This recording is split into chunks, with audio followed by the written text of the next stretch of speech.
That was really cool. And that's right.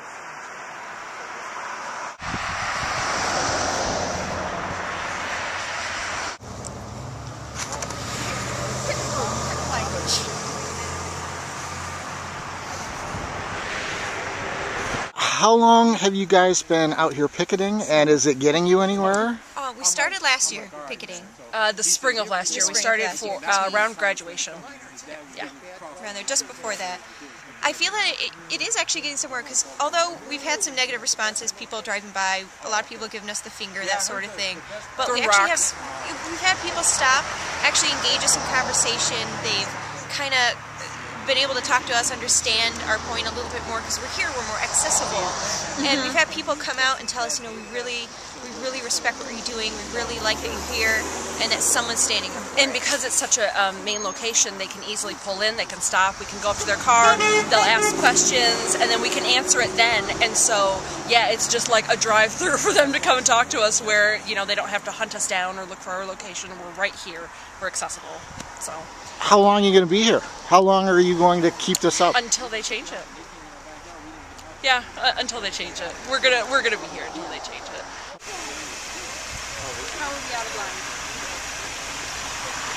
Redskins mascot. You just get out of here. Get out of here. You people go to hell. Go to hell.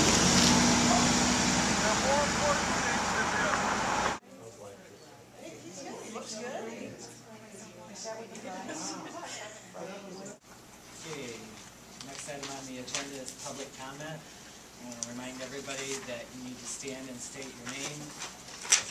You have 3 minutes to address the board, and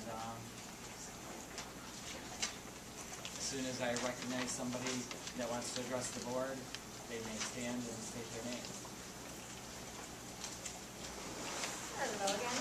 My name is Elsa Geiger. I'm an alumni from this school. And over the past few months, I keep addressing the topic of the psychology of how the mascot of Clinton affects kids. Not just, Native kids, but also everyone.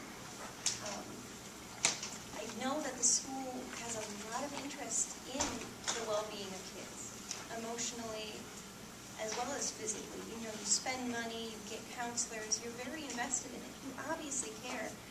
Over the course of the few years, not few years, but the year that we've been coming here, we've seen, reports on you trying to bring down bullying in schools, things like that. You obviously care, but when the Native community, we come to you and we tell you that this mascot, especially this word, is so damaging to us, I'm wondering why it is that this particular issue seems to not be as important. I mean, is it just the fact that it's so unpopular? I mean, we not only as, a nation of people have spoken out against this, but also organizations and professionals. The American Psychological Association has made a stance against Native mascots.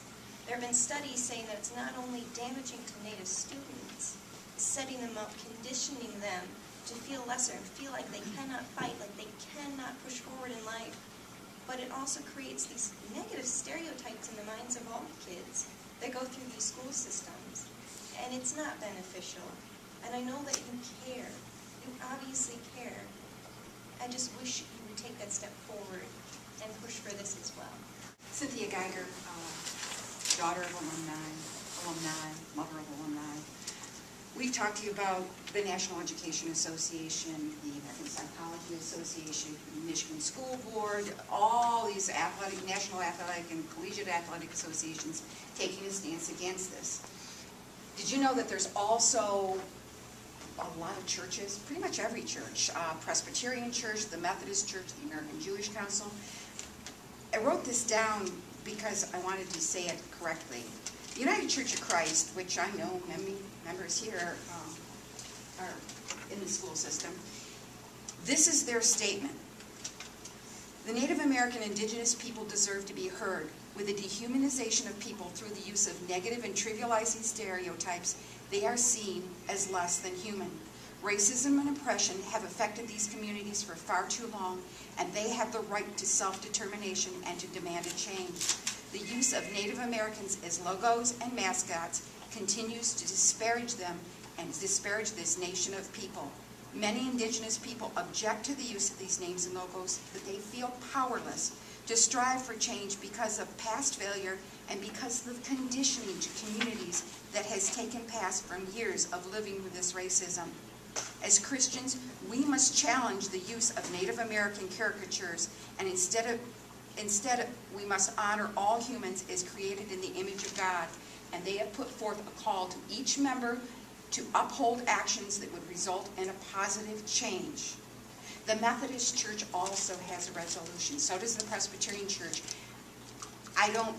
As human beings, you're supposed to do what's right. Not what's easy, but what's right. I can't believe that you would sit and go, this goes against morals. The United Church of Christ went so far as to declare it a sin. Whether you agree with that or not, that's a pretty strong statement to take. If the Christian churches that many of you are members of take this stand, maybe you need to look at it, and maybe you better look at the motivation or the ignorance that people that are opposed are taking. Thank you. I'm Kylie Stegeiger. I understand that we've probably put you in really difficult situations. You're elected officials, so you probably feel like you need to do what the community is saying. And yeah, there have been very vocal members of the community that have been speaking out to keep the mascot. However, it is your job to do what's right for this community. It's your job to step back and look at situations and decide, yeah, you know what, this is what's best for the kids.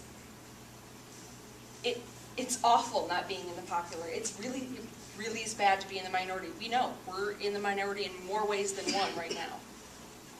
But we're still speaking up about this because this is something that's important. It's your job as not only the decision makers, but as being the majority, to listen to those of us that are speaking and to speak on our behalf and say, yes, you know what, this does need to change.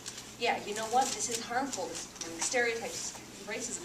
There have been so many groups that have been speaking out about this, but you're willing to listen to your small little community over all of these vast people that have been saying things, because this isn't just affecting your students, it's affecting everybody that drives by.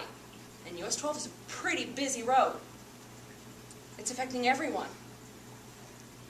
If we always did with what the majority said, we'd still have segregation, we'd still have slavery. Most of the people in this room wouldn't be able to vote. Most of the people in this room wouldn't even be able to go to college. But because some of the minority were willing to speak up, and then the majority listened to them and started to listen and started to pick up on that, and started to make changes, make policies, make resolutions, things were changed for the better. We're not asking for change just for the sake of change. We're not here because we're bored, because we feel like, you know what, Clinton's getting a little stagnant. No. It's a change for progress. It's a change that really will improve this community beyond what it already is. Yes, your community is excelling. Yes, your students are doing great. Can you imagine how much better they'd be if they weren't under this umbrella? Just think about that. Redskins. One of these times we come, I'm going to be talking about what the Washington Redskins have to do with Clinton, and actually with all of us. And most of all, we're doing this for the kids. Thank you. Yeah. Thank you.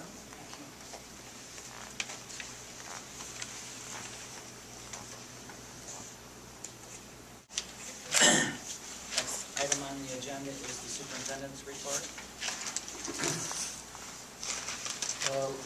Just want to bring up a few scholarships.